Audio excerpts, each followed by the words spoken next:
Pernah nggak sih kalian nonton pertandingan sepak bola, tapi rasanya kayak lagi nonton film sejarah yang penuh drama? Nah, itulah El Clasico.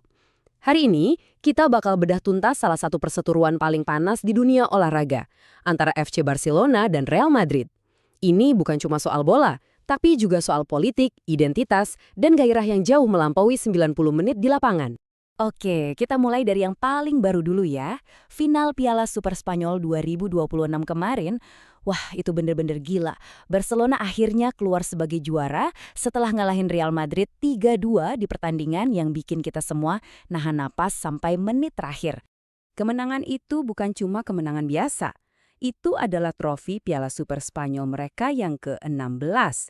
Angka ini bukan cuma nunjukin dominasi Barcelona di kompetisi ini, tapi juga jadi bensin baru yang nyiram api persaingan mereka. Tapi, ya kita semua tahu kan, ini bukan soal pialanya doang. Trofi ini adalah babak terbaru dalam salah satu rivalitas paling sengit di muka bumi. Setiap kali mereka ketemu, itu adalah sebuah pernyataan.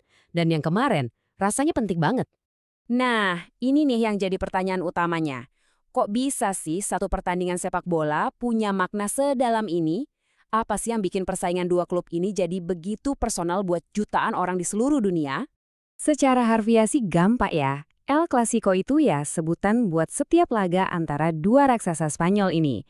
Dulu mungkin cuma buat laga di liga, tapi sekarang setiap mereka ketemu, apapun kompetisinya, namanya El Clasico.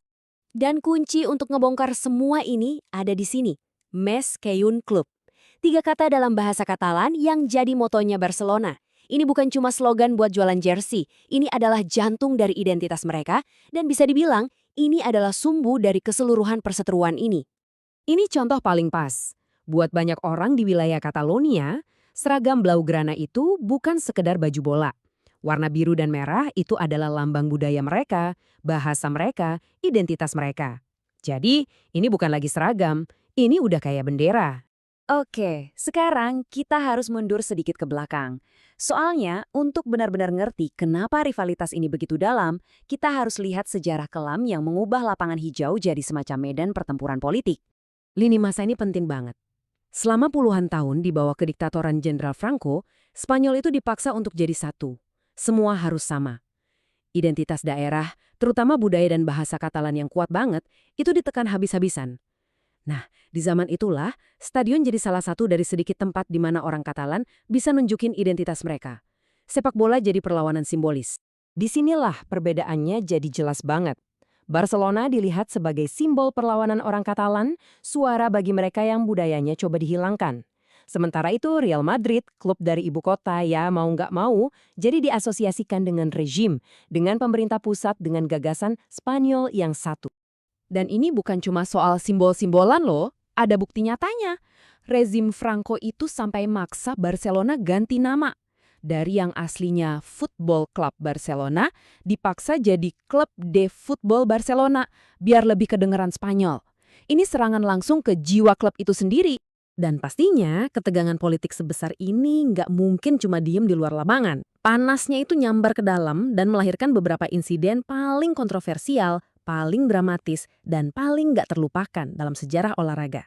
Lihat deh skor ini, 11-1. Gila kan?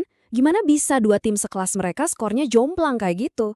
Nah, di balik angka yang kelihatan mustahil ini, ada cerita yang kelam banget. Coba bayangin ya, Barcelona itu datang udah menang 3-0 di leg pertama. Tapi sebelum leg kedua di Madrid, bus mereka dilemparin batu. Di dalam stadion, pemainnya diintimidasi, diteror. Kiper mereka dilemparin koin terus-terusan setiap dekat gawang.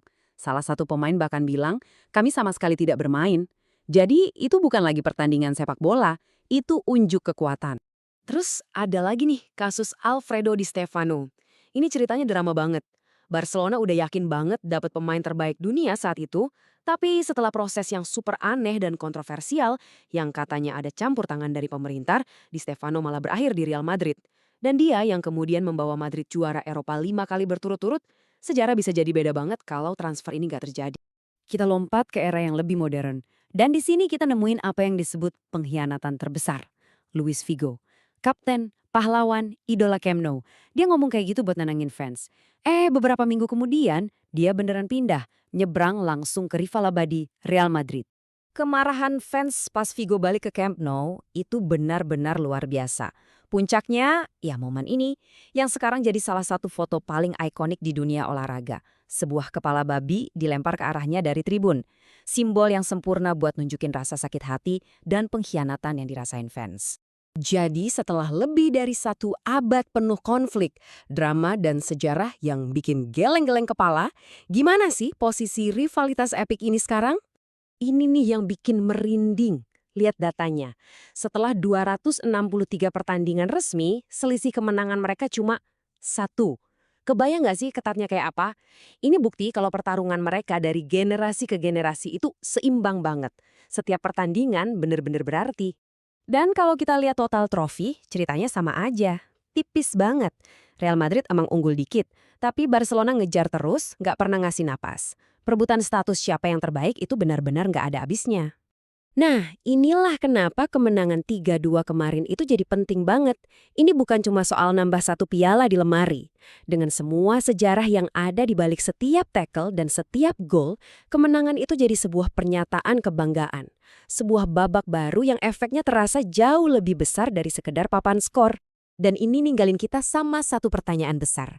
Di zaman sekarang, di mana sepak bola udah jadi industri global, penuh pemain dari seluruh dunia, apa sebuah klub masih bisa jadi simbol identitas yang begitu kuat? Atau jangan-jangan El Clasico adalah sisa terakhir dari era di mana sepak bola benar-benar lebih dari sekedar permainan? Jawabannya kayaknya akan terus ditulis di atas lapangan hijau.